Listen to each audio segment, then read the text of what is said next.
À Ibadan, Madame est réputée pour sa capacité à résoudre les problèmes. Elle pouvait résoudre n'importe quel problème, pourvu qu'on ait assez d'argent pour la payer. L'après-midi, Ethan, un bel homme, vint la voir pour lui demander de l'aide. Il avait besoin d'une épouse immédiatement. Il demanda à Madame Alex de l'aider à trouver une épouse. Pendant 1 an, il souhaitait une épouse contractuelle qui donnerait naissance à son enfant et resterait mariée à lui sans aucune intimité ni condition. Il dit à Madame Alex qu'il cherchait une vierge. Pour une somme considérable, Madame Alex accepta de procurer à Ethan exactement ce dont il avait besoin. Ils conclurent un marché et se serrèrent la main pour aller de l'avant. Une femme nommée Mia Carter vivait dans un autre quartier. Enfant unique, elle avait quitté l'école pour s'occuper de son frère très malade. Leur vie était très difficile depuis la mort de leurs parents, mais Mia faisait tout ce qu'elle pouvait pour que son frère reçoive les soins dont il avait besoin. Le médecin lui a annoncé la semaine dernière que l'état de santé de son frère s'était dégradé et qu'il devait être opéré immédiatement pour rester en vie. Depuis, Mia était très triste. Faute de pouvoir financer l'opération, Faye, son frère, était déjà prête à accepter l'idée qu'il pourrait ne pas s'en sortir. De son côté, Mia ne voulait pas abandonner. Même ceux qui ne l'aimaient pas demandaient de l'aide, mais personne ne le faisait. Elle rencontra Madame Alex en chemin pour chercher de l'aide. Dès qu'Ethan a payé Madame Alex pour lui trouver une épouse, elle a cherché partout la femme idéale pour ce poste. J'ai beaucoup d'expérience en résolution de problèmes, mais celui-ci était difficile, car il fallait une femme vierge. Madame Alex a parcouru tout son réseau à la recherche de la bonne candidate, mais aucune des pistes qu'elle a trouvées n'était satisfaisante. Ethan voulait que les choses se fassent vite, ce qui fit monter la pression. Après le travail ce soir-là, Mia était tellement fauchée qu'elle supplia Madame Alex de lui donner de l'argent pour l'opération de son frère. Avec l'argent dont elle disposait, Madame Alex savait qu'elle pouvait l'aider, alors elle lui proposa de travailler comme femme de ménage. Mia était prête à tout, car la santé de son frère se détériorait. Arrivée chez Madame Alex, elle la supplia et lui raconta la situation désastreuse de son frère. Au début, Madame Alex ne sembla pas s'en soucier. Elle ordonna à ses gardes de mettre Mia dehors, leur affirmant d'une voix glaciale qu'elle ne dirigeait pas une association caritative. Mia n'arrêtait pas de supplier les gardes qu'elle ferait tout pour sauver son frère tandis qu'il l'empoignait. On sentait son désespoir quand Madame Alex lui demanda si elle était toujours vierge. Même si la question avait dérouté Mia, elle avait répondu par l'affirmative. Cette nouvelle information intéressait Madame Alex. Elle y voyait une opportunité d'aider Ethan et de gagner beaucoup d'argent en même temps. Si Mia décidait de trouver un emploi, Madame Alex lui donnerait 5 fois l'argent nécessaire pour l'opération de son frère. Elle lui dit que son travail consistait à épouser légalement Ethan, à avoir un enfant avec lui et à rester mariée avec lui pendant 1 an sans se rapprocher ni avoir de conditions. Mia accepta le marché sans trop y réfléchir, tellement elle était impatiente de sauver son frère. Après avoir signé les papiers, Madame Alex lui a immédiatement donné la moitié de la somme convenue. Dès que Mia a eu l'argent, elle s'est précipitée à l'hôpital pour payer l'opération de son frère. Faye, choquée, lui a demandé où elle avait trouvé cet argent. Mia ne voulait pas tout lui dire maintenant, alors elle lui a dit qu'elle le ferait quand il irait mieux. Lorsque la date de l'opération est arrivée, Mia a retrouvé espoir pour la première fois depuis des semaines. Le lendemain, au restaurant, Mia a rencontré Ethan, qui allait devenir son futur mari. Elle fut effrayée d'apprendre qu'Ethan était le fils d'une famille très riche de l'État. À son arrivée, Ethan les salua et lui rappela les termes de leur accord, précisant clairement qu'il ne s'agissait que d'un accord commercial. Il lui dit aussi, d'un ton impoli, qu'elle ne devait pas s'attendre à plus d'argent que ce qui avait été convenu. Mia était blessée, mais elle garda le cap. Pour sauver son frère, Ethan lui dit qu'il était désolé d'avoir été si direct et lui proposa de la ramener chez elle. Le lendemain matin, Mia emménagea chez Ethan avec une seule petite valise pleine de ses affaires. Elle n'avait jamais rien vu de tel que cette immense et luxueuse maison. En parcourant les vastes couloirs, elle ressentit à la fois émerveillement et effroi. Ethan lui fit visiter la maison et lui expliqua les différentes pièces et leurs caractéristiques. Même si c'était magnifique, Mia se disait que son travail consistait à réunir l'argent nécessaire à l'opération de son frère. Une fois à l'aise, Ethan lui expliqua le plan plus en détail. Il souhaitait que Mia soit sa fidèle petite amie et, plus tard, sa fiancée enceinte. Il lui a expliqué les étapes. D'abord, elle rencontrerait sa famille et serait présentée comme son amante. Ensuite, Ils annonceraient à tout le monde qu'elle était enceinte. Ils finiraient par se marier. Ethan insista sur l'importance de convaincre sa grand-mère, Madame Oko, particulièrement sceptique et perspicace. Le premier problème surgit presque immédiatement. Madame Oko, la grand-mère d'Ethan, est arrivée à l'improviste. C'était une femme forte, dotée d'un sens aigu du détail et d'un don naturel pour détecter les mensonges. Lorsqu'elle est arrivée, Mia et Ethan ont eu peur. Ils ont rapidement rénové la maison pour donner l'impression que Mia y avait vécu un certain temps. Ethan a aidé Mia à rédiger leur histoire de couverture et s'est assuré que leur récit était similaire. À son arrivée, Madame Oko a tout de suite eu des soupçons. Elle a posé beaucoup de questions à Mia sur elle et sur sa rencontre avec Ethan. Malgré leurs répétitions, ils ont oublié quelques détails. Ethan a dit s'être rencontré dans un bar, tandis que Mia a affirmé l'avoir fait dans un restaurant. Madame Oko demanda à Mia d'aller chercher une bouteille de vin dans la cuisine, car elle avait remarqué l'erreur. Il savait que Mia ignorait où se trouvait quoi que ce soit. Alors c'était un test pour voir s'il disait la vérité. Mia alla à la cuisine, déterminée à réussir le test, mais elle réalisa vite qu'elle était perdue dans l'immense maison. Après avoir longtemps cherché, elle décida de faire semblant d'être blessée pour attirer la pitié et gagner du temps. Elle poussa un grand cri et tomba à terre. Ethan et Madame Oko accoururent à son secours. Inquiet, Ethan la souleva et la porta dans une pièce où ils constatèrent qu'elle s'était bel et bien coupée. La sécurité de Mia était importante pour Madame Oko, qui choisit donc de mettre l'affaire en suspens pour le moment. Malgré la proximité, cet événement rapprocha Ethan et Mia. Ethan a soigné sa blessure avec une douceur qui a surpris Mia. Durant ce moment de faiblesse, ils sont devenus plus ouverts l'un à l'autre et un véritable lien s'est tissé. Après cela, Madame Oko a annoncé à Mia qu'elle l'invitait à sa fête d'anniversaire dans 2 jours. Mia a paniqué parce qu'elle n'était pas prête et n'avait pas la robe idéale. Voyant son désarroi, Ethan lui a donné sa carte de crédit et lui a dit d'aller faire les magasins pour trouver la meilleure tenue possible. Mia est allée voir son frère à l'hôpital le lendemain. L'opération de faille s'est bien passée et il s'est rétabli rapidement. Mia était si heureuse qu'elle a passé du temps avec lui et lui a dit qu'elle lui raconterait tout quand il irait mieux. Elle est allée acheter une robe après sa sortie de l'hôpital. En entrant dans une boutique de vêtements chics, elle croisa Daka, une brute de l'université. Daka se moqua de Mia et lui dit qu'elle devait voler de l'argent pour acheter des choses dans cette boutique hors de prix. Mia se fichait des blagues. Elle utilisa la carte d'Ethan pour acheter une belle robe, ce qui surprit Daka et la réconforta.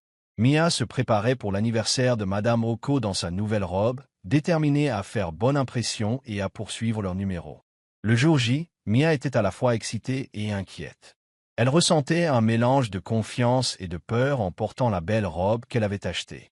Ethan ne put s'empêcher de la regarder descendre les grands escaliers de son manoir.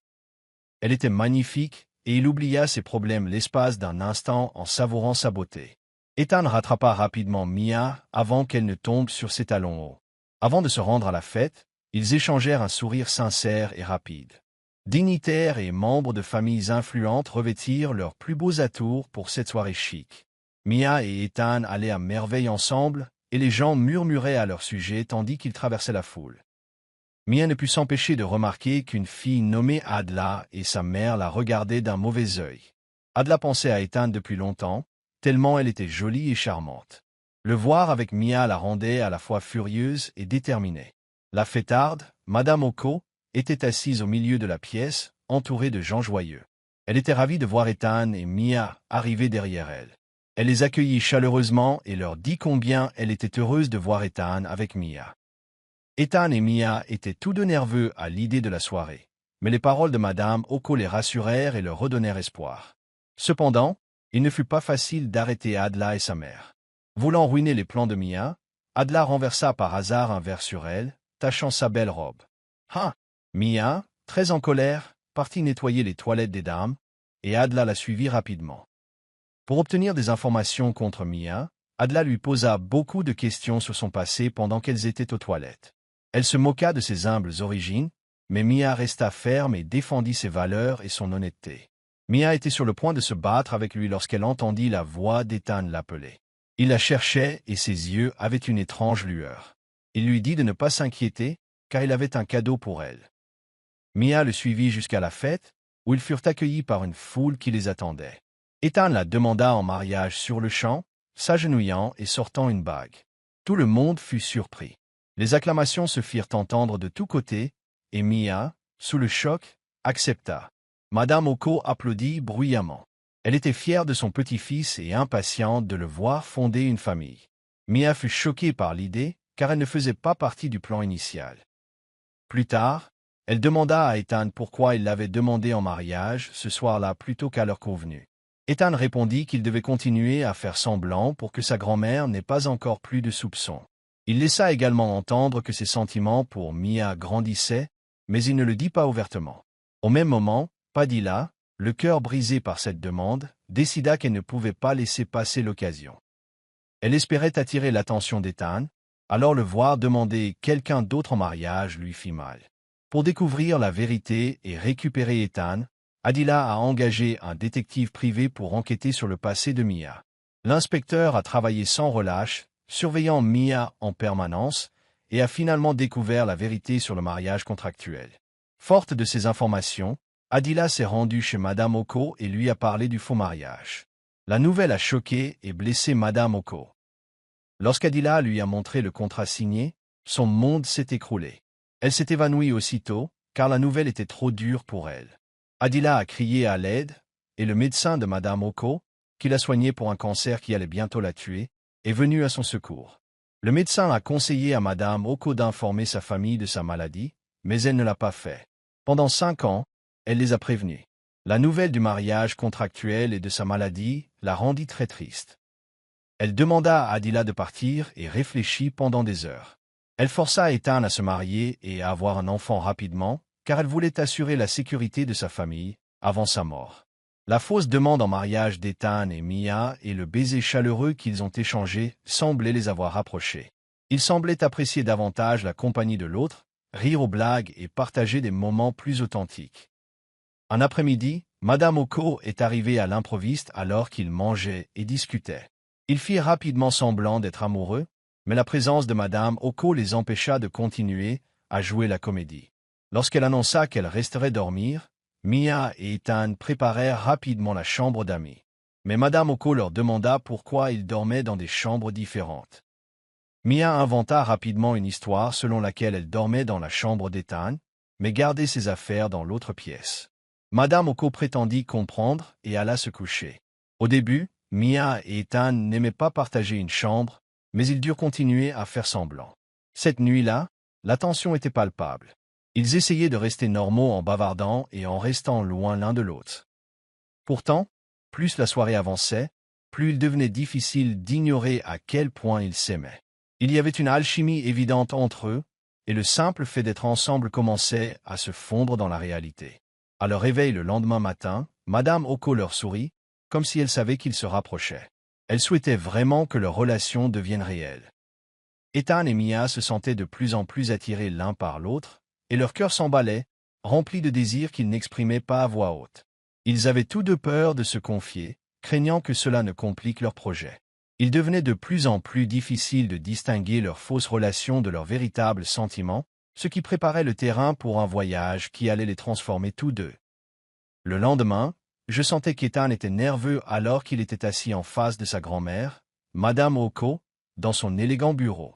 Il s'éclaircit la gorge et dit « Grand-mère, je sais que ça ne fait que quelques jours que j'ai demandé Mia en mariage, mais je me demandais si je pouvais redevenir PDG. » Avec un doux sourire et une lueur dans les yeux, Madame Oko regarda son petit-fils. Avant, elle appréciait le dynamisme et l'ambition d'Ethan, mais maintenant, elle craignait qu'être trop motivée sans famille soit une mauvaise chose. « Ethan, tu sais ce que nous avons convenu de faire. Dis-lui gentiment que tu ne serais réintégré qu'après t'être marié et avoir eu un enfant. » Ethan soupira, sachant qu'il avait accepté les conditions. « Mais, grand-mère, les choses bougent déjà. Son ton était tendu lorsque Mia accepta ma demande en mariage devant toi. » Madame Oko rit en voyant la détermination d'Ethan. « Ethan, j'apprécie ton enthousiasme, mais tenons-nous à notre accord pour l'instant. » Elle lui dit « Marie-toi d'abord, et ensuite on pourra discuter de ta réintégration au poste de PDG. » Il accepta à contre-cœur, et Ethan annonça à sa grand-mère que le mariage aurait lieu bientôt. Madame Oko, quant à elle, avait ses propres idées. Parce qu'Adla lui avait dit la vérité et lui avait montré le contrat signé, elle savait que la demande en mariage d'Ethan à Mia était une ruse. Elle savait qu'Ethan faisait de son mieux pour reprendre son poste de PDG au plus vite. Mais elle ne pouvait nier qu'Ethan et Mia étaient attirés l'un par l'autre. Comme Mia était un partenaire idéal pour Ethan, Madame Oko l'appréciait beaucoup. Elle était déterminée à les faire vraiment tomber amoureux. Ethan et Mia décidèrent de faire leur faux mariage, mais ils ignoraient que leur vie allait bientôt prendre une tournure inattendue. Lorsqu'ils annoncèrent la nouvelle à Madame Oko, la vieille femme fut si heureuse qu'elle s'occupa immédiatement de l'organisation du mariage. Elle n'a rien lésiné sur les moyens pour que l'événement soit vraiment exceptionnel. Pour ce jour si spécial, elle leur a offert le meilleur. Le jour J, le mariage était si grandiose que des gens de tout le pays l'ont regardé. Ethan et Mia ont échangé leurs vœux et leurs alliances, devenant ainsi M et Madame Oko. Le couple était si heureux qu'ils ne pouvaient contenir leur excitation. Ils n'arrêtaient pas de s'appeler M et Madame Oko, leur nouveau nom. Après le mariage, Ethan et Mia étaient si heureux qu'ils en oublièrent les termes de leur contrat de mariage. Dès leur mariage, ils s'embrassèrent passionnément et savourèrent le bonheur d'être mariés.